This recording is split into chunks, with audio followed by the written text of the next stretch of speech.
Bienvenue au Jeudi de la Réussite. Aujourd'hui, on se retrouve pour le Jeudi de la Culture.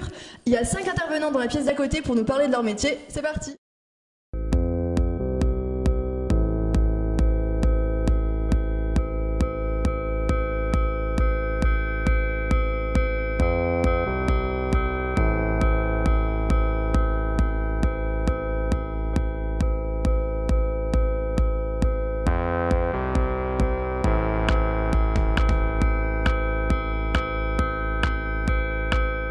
Je tenais juste à exprimer l'émotion qu'on avait, je pense, toutes et tous, à revenir ici en face de vous. Voilà, c'est la première fois, moi, personnellement, que je reviens ici. Et je suis ravi de les avoir en face de moi et de nous. Je vais essayer d'être concis, c'est pas dans mes habitudes. Aujourd'hui, je suis donc manager d'artistes et directeur marketing d'une agence qui s'appelle #NP. #NP comme effectivement Nègre Pascal, mais aussi comme Now Playing, en référence aux nouveaux usages de consommation de la musique. Je ne sais pas si certains d'entre vous ont vu la série 10%. Donc en gros, mon taf c'est un peu ce qui se passe dans 10%, sauf que vous remplacez Isabelle Adjani, Julien Doré, etc. Julien Doré d'ailleurs c'est pas un très bon exemple puisqu'il a les deux casquettes, par Zazie, M, Carla Bruni, Mylène Farmer, etc. Et vous avez ce que je fais au jour le jour, sauf qu'on ne prend pas 10% mais 15%.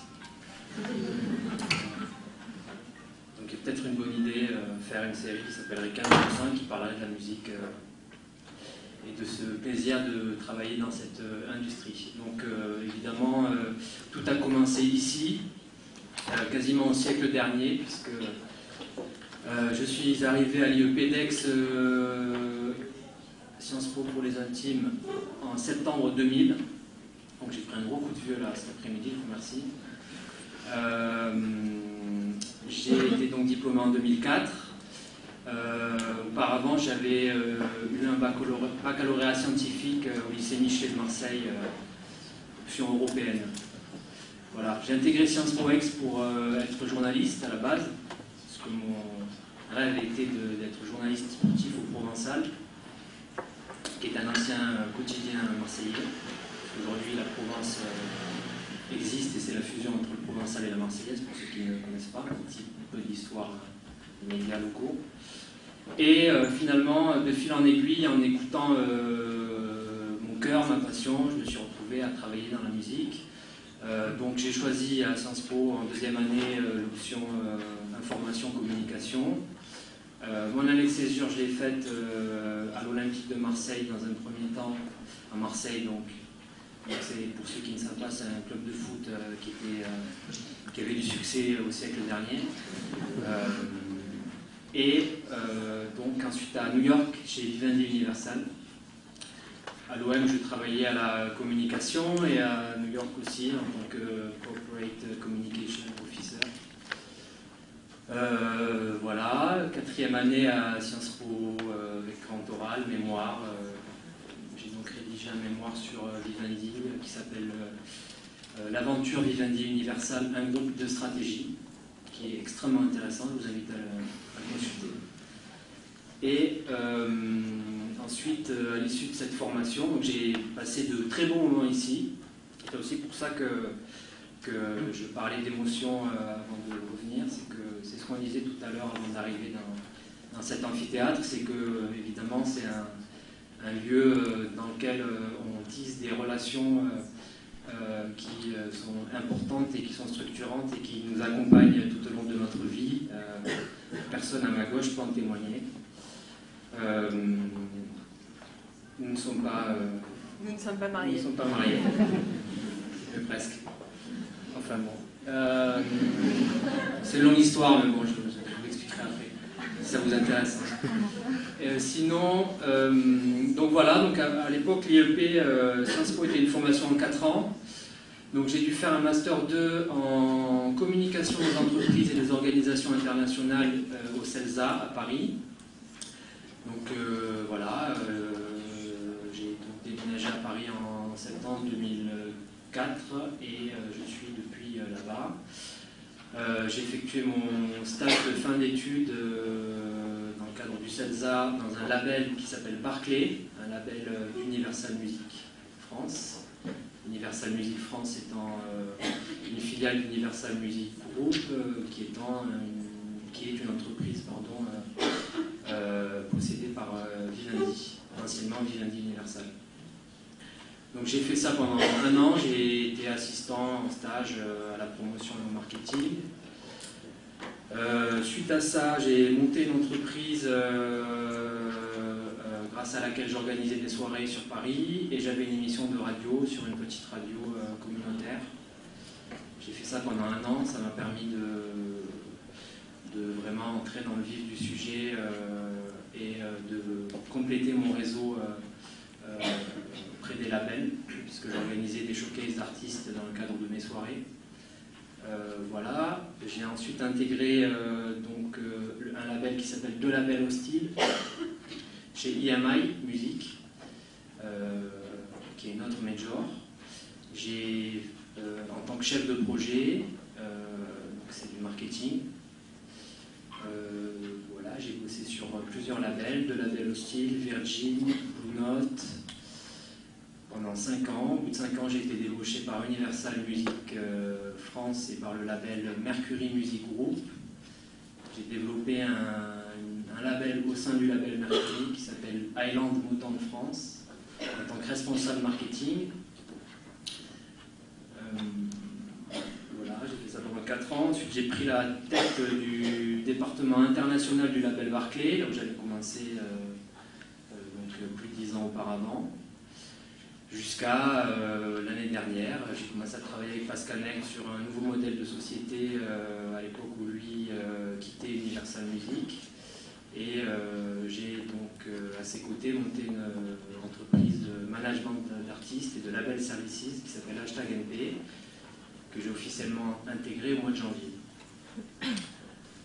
Et donc aujourd'hui, je suis manager d'artistes, comme je vous le disais en préambule, et aussi directeur marketing, puisque nous avons 2 fonctions, une fonction management d'artistes et une fonction label services, que je vous expliquerai ultérieurement si ça vous intéresse. Pour prendre un peu de hauteur, je ne sais plus qui m'a posé la question tout à l'heure, mais c'est vrai que je me souviens avoir été en 4e année ici et réfléchir. À l'époque, le diplôme de l'IEP n'était pas ultra professionnalisant. Le discours était plutôt de former l'élite de la nation sans trop d'applications concrètes. En fait, j'ai eu une réflexion un peu tout seul dans ma chambre, pas très loin d'ici. On peut l'apercevoir à travers la fenêtre si vous regardez. Et donc je me suis dit que j'ai juste posé sur une feuille blanche mes centres d'intérêt. Et en fait, j'ai décidé de travailler dans un secteur qui me passionne. Donc c'était, vous l'avez compris, soit la musique, soit le sport, me concernant. Évidemment, vous concernant, j'imagine que chacun a ses centres d'intérêt, pas forcément liés à ces derniers. Et donc voilà, donc j'ai eu la possibilité, j'avais eu la possibilité de travailler dans le sport à travers mon stage à l'Olympique de Marseille, et finalement mon stage en fin de Master 2 dans la musique m'a convaincu de continuer dans la musique, qui à l'époque n'était pas forcément un secteur d'avenir, puisque nous étions en pleine crise du disque, et qu'aujourd'hui la situation a bien changé, et c'est tant mieux. Donc tout ça pour vous dire que évidemment le fait de faire Sciences Po Ex, c'est une grande fierté qui va vous accompagner tout au long de votre vie, j'espère, mais ça peut paraître un peu ridicule de dire ça, mais c'est vrai. Mais d'un autre côté, je pense qu'en tout cas, moi, la réflexion que j'avais eue à l'époque, c'était de me dire que le vrai luxe et la vraie fierté, c'était de pouvoir travailler dans un secteur qui me passionne, pour justement pas vraiment avoir l'impression de travailler et être épanoui au quotidien dans ce que je fais. Voilà. Donc je pense que c'est évidemment le rêve de toutes et tous. On a, après, évidemment, il y a la question des salaires qui se posent, et des plans de carrière, etc. Mais je pense que le plus important, c'est ça, c'est d'écouter son cœur. C'est un peu débile comme formule, mais c'est ça. Et je pense que, particulièrement dans la culture, et j'ai le sentiment que c'est un état d'esprit qui est partagé par les différents intervenants présents aujourd'hui. Et je suis ravi ravi que le premier jeudi de la réussite aborde justement ce grand secteur qui est la culture. Voilà. 10 minutes, c'est bon. Je continue ? Ouais. Merci.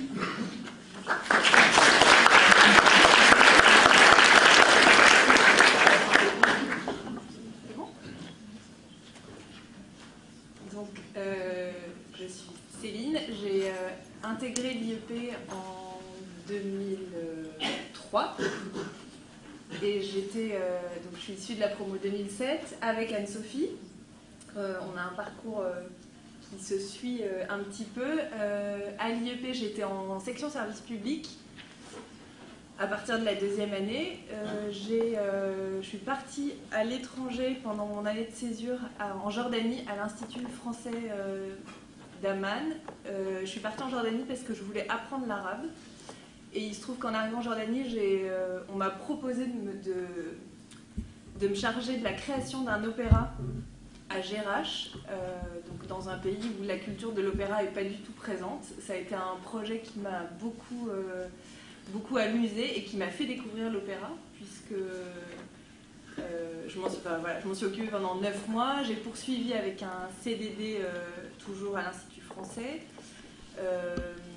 À mon retour, la question de la section était un peu... je me suis pas mal interrogée parce qu'avant de partir, j'avais envie de faire une préparation de concours administratif. En rentrant, plus du tout. Et donc j'ai commencé à m'intéresser un peu plus aux structures culturelles. Et donc c'est la raison pour laquelle, à l'issue de mon parcours à l'IEP, j'ai intégré le master de Dauphine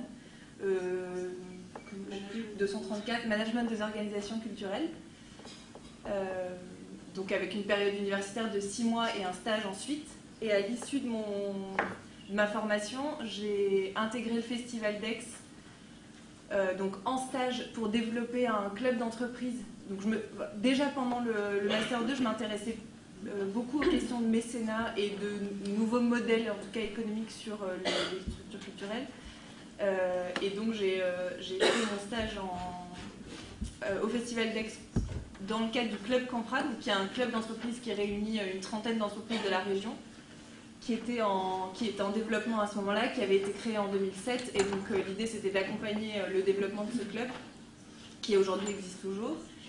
À l'issue de mon stage, avec l'aide de mes responsables de stage, à la fois en Jordanie et au Festival d'Aix, j'ai cherché quelques mois. Ça n'a pas été très simple de trouver un premier poste.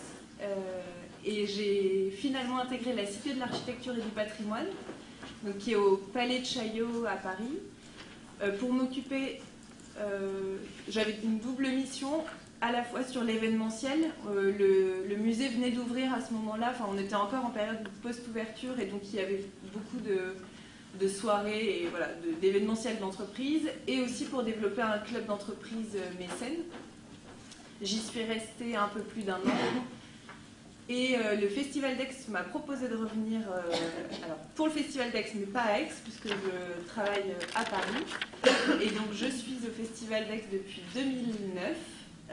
J'ai réintégré le festival pour m'occuper des entreprises dites nationales. En gros, tous les grands groupes qui sont mécènes de la plupart des institutions parisiennes et autres. Et donc je m'occupe toujours des entreprises aujourd'hui. Donc je suis directrice adjointe du mécénat et du développement. Et donc dans le pôle entreprise que je dirige, j'ai plusieurs fonctions. Il y a plusieurs missions qui sont le développement des entreprises nationales et les entreprises locales, donc le Club Camprade qui existe toujours. Les fondations d'entreprise et la collecte de la taxe d'apprentissage et tout l'événementiel lié au festival. Voilà, c'est une équipe l'équipe mécénat et développement, c'est une équipe de 10 personnes. Ça représente 20% des ressources financières du festival, donc c'est assez important pour nous. En tout cas, c'est pas une collecte à la marge. Voilà, qu'est-ce que je peux vous dire d'autre? Voilà.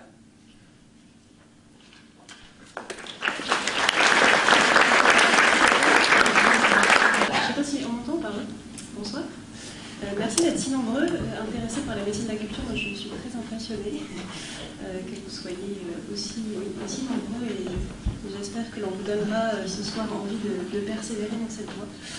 Donc comme Céline l'a indiqué, nous sommes de la même promo de Sciences Po. J'ai été diplômée il y a 10 ans, également en section service public. Je me destinais aussi à la préparation au concours administratif. Ce n'est pas une copie, hein, vous entendez bien un autre témoignage. J'ai réalisé mon année de césure à l'UNESCO, puisque à l'époque, nous avions l'opportunité de faire un stage d'1 an, et en tant que service public, vous pouvez le réaliser à Paris.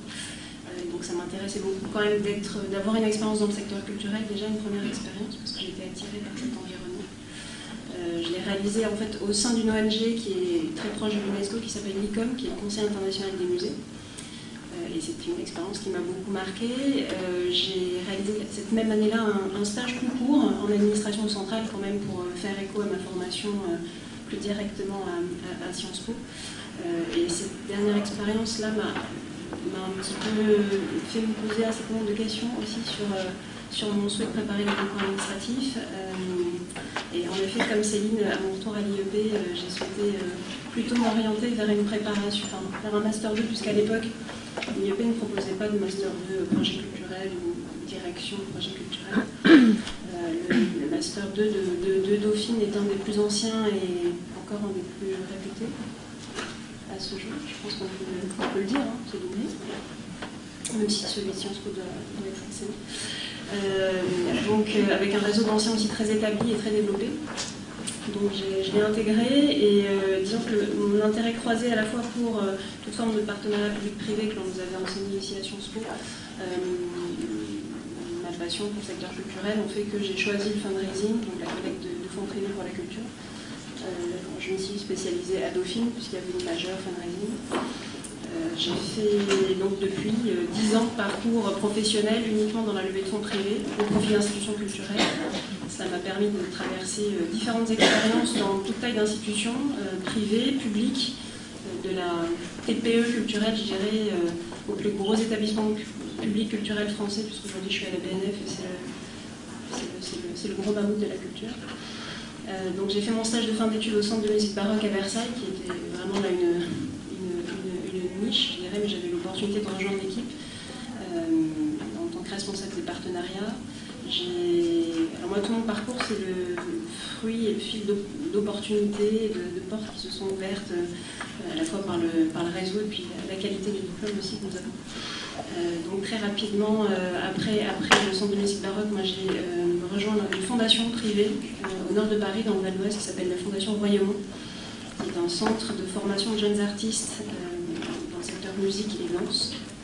Donc c'est un lieu qui est tout à fait passionnant parce que ça mêle à la fois la dimension patrimoine bâti, la dimension spectacle vivant, la création, le répertoire.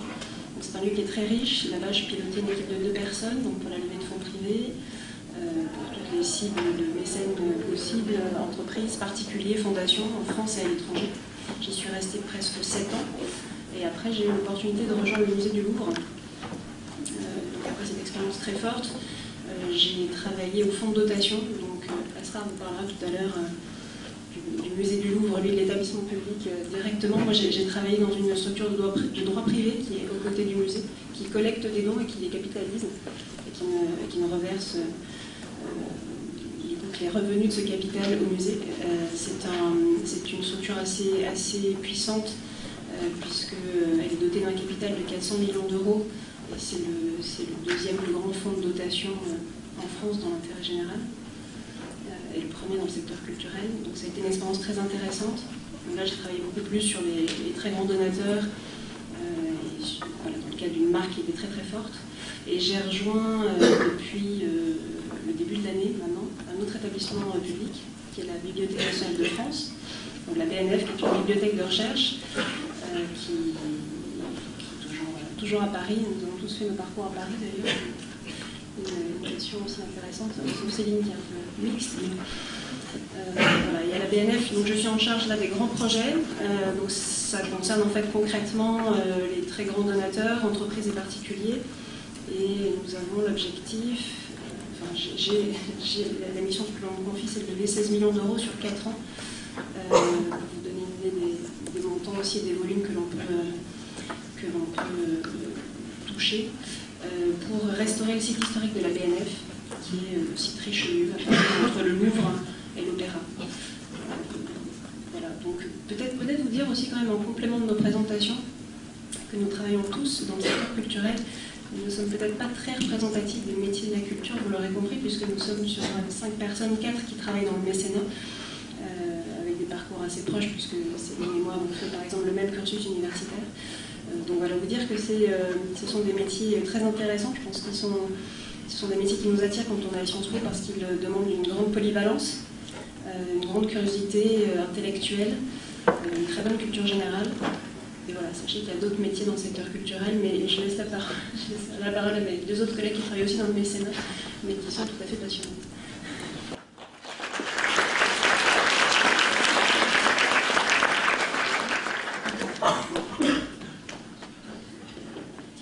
Bonjour, moi c'est Paulette, je suis chargée des partenariats et du mécénat au Palais de Tokyo. J'ai intégré l'IEP après le bac en 2019. J'ai fait un parcours assez généraliste, je suis restée jusqu'au bout, avec une 3e année en université à Chicago, puis un Master 2 qui à l'époque s'appelait APSIM, Affaires et Projets Culturels Internationaux du Mécénat, donc, qui n'existe plus depuis, mais qui va donc être remplacé dès septembre apparemment par ce nouveau Master qui va être lancé. Un peu à la manière de Damien, je me suis parce que je me rappelle Sciences Po des grandes hésitations où parfois on se dit que telle petite option de 4e année va complètement ruiner la cohérence de notre CV, avoir un impact fondamental sur le cours de notre vie. Pas vraiment, hein, mais je me suis demandé ce que j'aimais bien faire dans la vie, c'était aller au musée, voir des spectacles. Et n'ayant pas une très grande envie de travailler, je me suis dit que si au moins je trouvais quelque chose qui me semblait très très utile, j'allais être contente d'aller travailler le matin. Et pour moi ça a marché. Et c'était vraiment particulièrement le mécénat qui m'intéressait, parce que je trouve que c'est un métier vraiment, c'est grâce à ça aujourd'hui, étant donné les finances publiques et les dernières années, les dernières politiques, font que c'est vraiment une nécessité fondamentale pour tous les lieux culturels de trouver des partenaires privés et de les inclure dans vraiment l'enjeu du partage de la culture en France aujourd'hui. Et au jour le jour, c'est aussi très intéressant parce que tout en travaillant dans une structure culturelle, donc Palais de Tokyo, c'est donc de l'art contemporain, c'est le plus grand centre de création contemporaine d'Europe. C'est un programme d'exposition, mais aussi de concerts, d'événements, de conférences, de projections. C'est vraiment la création contemporaine sous toutes ses formes. Donc on est à la fois en contact dans une même journée avec un artiste complètement déjanté, on va comprendre un mot sur 2 de ce qu'il raconte, et en fin de journée avec un PDG du CAC 40. Ce que je trouve particulièrement intéressant, et après nous on fait le lien pour vraiment partager un désir et une envie commune. Ça c'est un petit peu le bon côté du mécénat. Après, il faut aussi avoir conscience que c'est pas qu'un acte philanthrope non plus. Le mécénat, c'est aussi s'adapter au discours de l'entreprise et donc vraiment être conscient de ces enjeux, parce qu'on n'a pas les mêmes enjeux. Le Palais de Tokyo, c'est assez particulier parce qu'on est une société de droit privé, donc pas comme le Louvre, on est sous tutelle du ministère de la Culture, mais on va dire qu'on est beaucoup plus flexible sur plein de choses. Et donc on a certains enjeux qui peuvent se rapprocher, mais ça reste complètement différent tout de même. Et moi, ce que je trouve assez fascinant dans ce métier, c'est vraiment d'avoir conscience de leurs enjeux à eux et de voir comment nous, en fait, on peut leur apporter quelque chose et comment eux peuvent aussi nous apporter quelque chose, pas seulement le chèque à la fin de l'année. Donc c'est quelque chose de base qui m'intéressait. Le Master 2 avait un grand volume horaire, vraiment de cours seulement orientés sur le mécénat. C'était assez intéressant. Mais comme tout master, un petit peu n'importe où, on se professionnalise que vraiment une fois sur le terrain. Et mon stage de fin de M2, je l'ai fait au Frénois, Studio National des Arts Contemporains. C'est un studio d'art contemporain qui est à la fois une école pour des artistes contemporains très prometteurs. C'est dans le nord de la France, à Tourcoing, et à la fois un cinéma et un lieu d'exposition. Et c'était un stage sans le savoir. J'ai mis les pieds dans un endroit qui m'a beaucoup appris, parce qu'en fait, il n'y avait pas de service mécénat.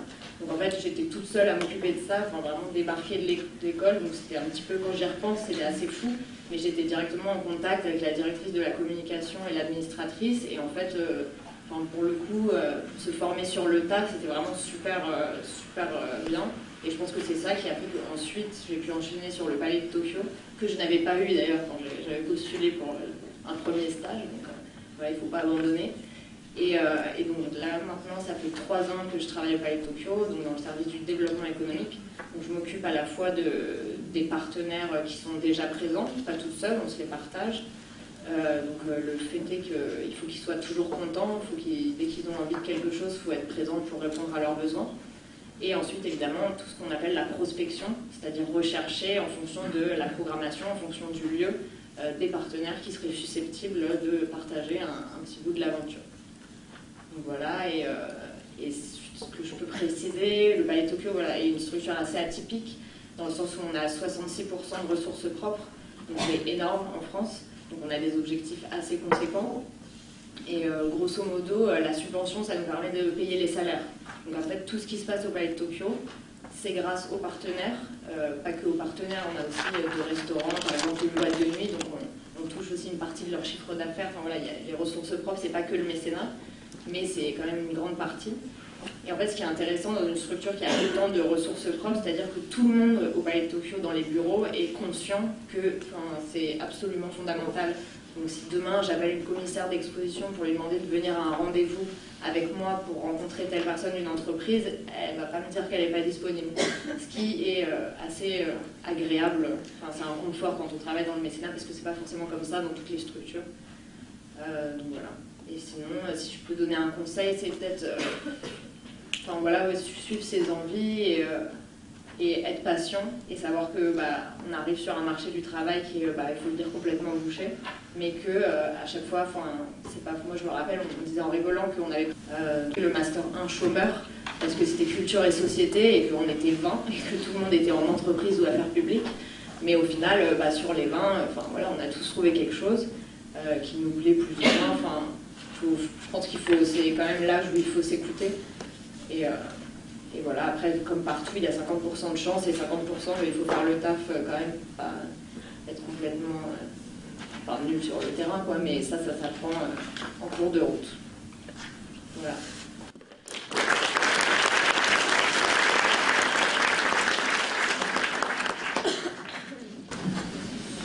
Bonjour à tous, merci beaucoup d'être aussi nombreux à venir écouter un peu nos témoignages et nos expériences. On est ravis de les partager avec vous. Alors du coup, en fait, moi j'ai été dans la même promo que Paulette. J'ai commencé l'IUP en 2009 également, après un bac ES et une première année d'histoire et d'histoire de l'art à l'université de Toulouse 2, le Mirail, qui n'a pas été un vrai succès parce que du coup ma fac était bloquée au bout de 3 mois, donc j'ai été obligée de retrouver une autre voie, une autre direction à mon parcours. Et donc j'ai passé le concours de Sciences Po Ex pour rentrer en première année. Donc j'ai fait ma première année, ma deuxième année assez classique, assez généraliste, et j'ai fait en fait ma troisième année de séjour à l'étranger en stage. J'étais à New York. J'ai fait un premier stage en fait à la mission permanente de la France aux Nations Unies, dans le service communication presse, et un second stage au musée Guggenheim, au service du mécénat entreprise. Et donc c'est vraiment lors de ce second stage que j'ai eu vraiment très envie de travailler justement sur le partenariat privé-public et plus précisément sur le mécénat. C'est vrai que du coup les États-Unis sont vraiment précurseurs en fait dans ce domaine, ils font ça très bien, ils le font depuis plus longtemps que nous et avec de meilleurs moyens. Mais du coup c'est ce qui m'a vraiment donné l'envie de poursuivre cette voie. Je suis ensuite rentrée à Aix en 4e année, j'ai fait une section entreprise et ensuite du coup j'ai rejoint le même master que Paulette. Donc affaires culturelles, projet culturel et mécénat et projet culturel international. Voilà, c'est à peu près ça. Je n'ai pas un très bon souvenir de ce master bio parce qu'il a consisté en fait à 6 mois de cours. Et après, du coup, j'ai fait mon stage de fin d'études au musée du Louvre, au mécénat international. Et en fait, du coup, mon service reliait tous les projets internationaux du musée du Louvre et reliait principalement le mécénat, en fait. Donc, du coup, on était à la croisée des mécènes japonais, des mécènes américains et des mécènes suisses et anglais. Et donc, dans ce service, moi, je travaillais principalement avec les American Friends of the Louvre, donc la Société des Amis Américains du Louvre, qui, elle, était basée à New York. Donc j'étais un peu l'agent de liaison entre cette société d'amis et le musée du Louvre pour tout ce qui était des projets du musée. Et donc en fait j'ai fini mon stage en plein milieu de l'été et j'ai été du coup recrutée au musée du Louvre dans la foulée, mais plutôt au mécénat d'entreprise. Donc du coup là j'ai rejoint une équipe composée de 6 personnes. Aujourd'hui on est donc au mécénat au musée du Louvre une quinzaine de personnes à peu près, avec des stagiaires et des vacataires. Et donc je m'occupe plus précisément du club d'entreprises mécènes du musée, donc le cercle d'entreprises, qui réunit 25 entreprises de différentes tailles qui ont toutes envie de soutenir les activités du musée et pour lesquelles je suis en charge d'assurer une série d'événements qui leur est réservée, et puis je m'occupe également du développement de ce cercle ainsi que de la fidélisation de ses membres. En parallèle en fait, de ce cercle, j'ai d'autres projets sur lesquels je travaille au musée avec donc, les départements de conservation qui du coup peuvent varier. Ça peut être une restauration d'une œuvre d'art, l'acquisition d'un chef-d'œuvre, ou alors un travail scientifique, vraiment une recherche scientifique en parallèle. Donc du coup, il y a une très grande variété de projets au musée du Louvre, et donc clairement on ne s'y ennuie pas. Je pense qu'Anne-Sophie pourra en témoigner. Et donc en fait, la particularité du musée du Louvre, c'est que c'est le premier musée du monde, en fait, le musée le plus visité au monde. On a entre 8 et 9 millions de visiteurs en fait, par an, ce qui représente un volume assez conséquent de visiteurs dans le palais. Et donc la particularité du musée, c'est que c'est également en fait, un lieu qui n'avait pas vocation initialement pour être un musée. Donc du coup, on vit constamment en fait, avec les contraintes de ce musée, qui du coup n'est pas du tout adapté pour une série de choses qu'on a envie d'y faire, des événements. C'est pas tout à fait comme le Palais Tokyo qui est un peu un tableau sur lequel on peut réaliser toutes les choses qu'on souhaite faire. Le musée du Louvre, c'est un palais royal en fait, qui a été ensuite transformé en musée en 1793. Et donc en fait c'est un établissement qui est vraiment ancien et moderne à la fois, qui est à la croisée de plusieurs chemins. Et donc du coup j'y travaille maintenant depuis 3 ans sur une série d'activités très variées. Et donc à la différence en fait peut-être du Palais Tokyo qui est un établissement vraiment privé, le musée du Louvre est un établissement public administratif, et donc il a à ce titre comme ministère de tutelle, le ministère de la Culture et le ministère des Finances. Donc on est vraiment soumis à ce contrôle permanent de ces 2 ministères, donc on agit aussi dans un cadre légal spécifique. Et donc on bénéficie en fait, pour ce qui est du budget du musée du Louvre, d'un soutien en fait, du ministère de la Culture qui représente 50% en fait, de notre budget, et les 50 autres pourcents relèvent vraiment des ressources propres. Donc on a en fait la billetterie, le mécénat, le fonds de dotation également du musée du Louvre, et donc vraiment c'est une activité assez passionnante. Je prends plaisir vraiment à travailler avec les conservateurs du musée qui sont des gens brillants vraiment, et qui sont vraiment au service de ce musée, qui travaillent pour construire des expositions, pour construire des projets culturels. Et donc vraiment le mécénat est au service du musée du Louvre, donc du coup on est associé à chacun des projets, et notre objectif c'est de pouvoir vraiment solliciter des entreprises qui seraient éventuellement intéressées de s'associer bien sûr à la marque Louvre qui est vraiment un symbole français et international, et au-delà de ça aussi à toute une série de projets éducatifs, sociaux qui sont assez innovants et dans lesquels on recherche souvent des mécènes. Qu'est-ce que je peux vous dire de plus sur le mécénat Louvre?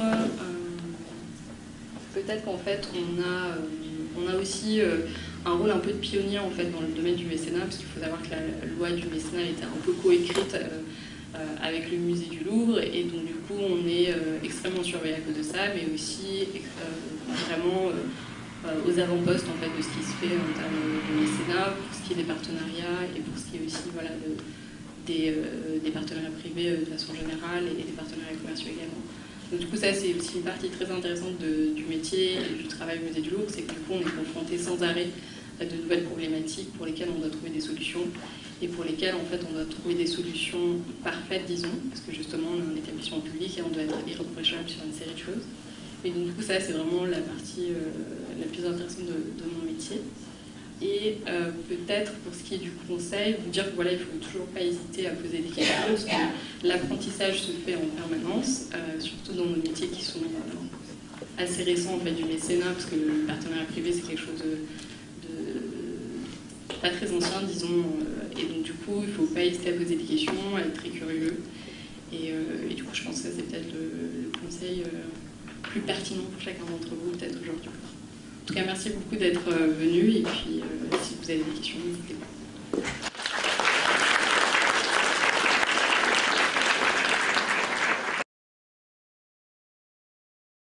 Alors bonjour d'abord, est-ce que vous pourriez vous présenter en quelques mots, dire ce que vous faites et surtout qui vous êtes? Donc je suis Céline Saad, je suis diplômée de la promo 2007 et je suis directrice adjointe du mécénat et du développement au Festival d'Aix-en-Provence. D'accord, très bien. Alors une petite question, pourquoi avoir choisi Sciences Po de base? Donc est-ce que vous avez fait une prépa ou est-ce que vous l'avez intégrée juste après le baccalauréat? Alors j'ai fait une prépa, j'en ai même fait 2 puisque je l'ai raté la première année. Et donc j'ai intégré en 2003. Et pourquoi? Je pense que je ne savais pas trop ce que je voulais faire et je me disais que c'était le meilleur moyen de me laisser encore un peu de temps. Très bien. Et donc maintenant j'aimerais savoir en quoi est-ce que Sciences Po Aix vous a aidé donc pour travailler effectivement, encore une fois, à Aix-en-Provence. Est-ce que vous pensez que le fait d'être resté à Aix pour vos études vous a avancé pour votre future carrière professionnelle? Alors quand j'étais au festival à l'IEP d'Aix, je ne connaissais pas du tout le festival d'Aix, donc ça n'a absolument aucun lien. J'ai d'abord commencé j'ai continué mon cursus avec un master à Dauphine et c'est ensuite que je suis revenue au festival d'Aix complètement par hasard ici. Et donc vous me disiez ce que ça... La question je demandais est-ce que ça vous a aidé d'être à Aix pour travailler à Aix, mais finalement donc pas du tout. Parce que vous êtes parti à Paris donc. Et donc est-ce que vous pourriez me résumer un petit peu votre expérience à Sciences Po en un mot, en une phrase? Une petite anecdote Beaucoup d'amitié. Beaucoup d'amitié. Voilà. Et puis j'aimerais finir avec une question un peu plus professionnelle parce que vous avez beaucoup parlé de votre réseau, que c'était vraiment important d'avoir un réseau. Et comment est-ce qu'on se fait un réseau quand on est étudiant à Sciences Po? On va chercher ce que font les anciens. D'accord, merci beaucoup. Bonne soirée. Qui vous êtes et ce que vous faites. Et ensuite, pourquoi vous avez fait Sciences Po? Qu'est-ce qui vous a servi dans le cursus par rapport à ce que vous faites aujourd'hui?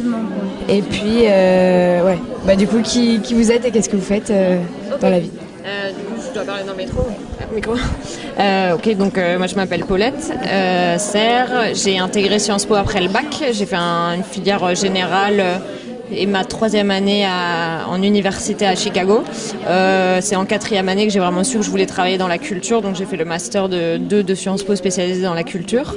Et donc maintenant, je travaille au mécénat au Palais de Tokyo. Et je dirais que Sciences Po, déjà je l'ai fait au départ parce que ça me permettait justement de ne pas choisir. J'avais absolument aucune idée de ce que je voulais faire et j'étais bien contente d'avoir le concours pour ça. Parce que sinon, je pense que j'aurais fait une prépa HEC, mais je pense que j'aurais pas duré très longtemps.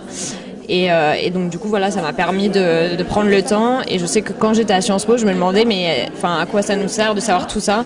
Et c'est vrai que c'est seulement avec le recul où on voit que ça nous apprend énormément de méthodes, d'analyse et de synthèse.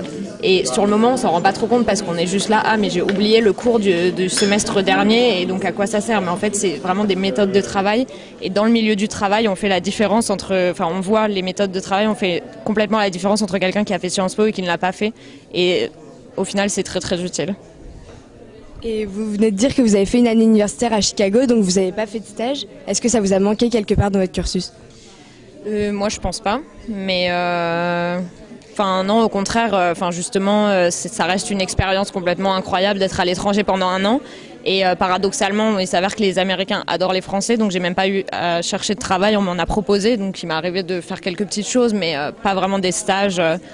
Et non, je pense pas que ça m'a manqué en fait. J'ai fait plein de choses à côté. J'ai étudié des matières que j'avais jamais eu l'occasion d'étudier à Sciences Po. Et moi, je suis très contente d'avoir fait ce choix-là. Je l'ai pas regretté ensuite. Et dernière question, vous avez eu un déclic à un moment donné. Qu'est-ce qui vous a fait savoir que vous vouliez travailler dans la culture? Comme je savais toujours pas ce que je voulais faire, je me suis demandé qu'est-ce qui m'ennuyait pas trop dans la vie. Je l'ai pris dans l'autre sens et c'était la culture, lire des livres, aller au ciné, aller au musée. Donc je me suis dit qu'il fallait faire ça. Merci beaucoup. Merci. Bonne soirée.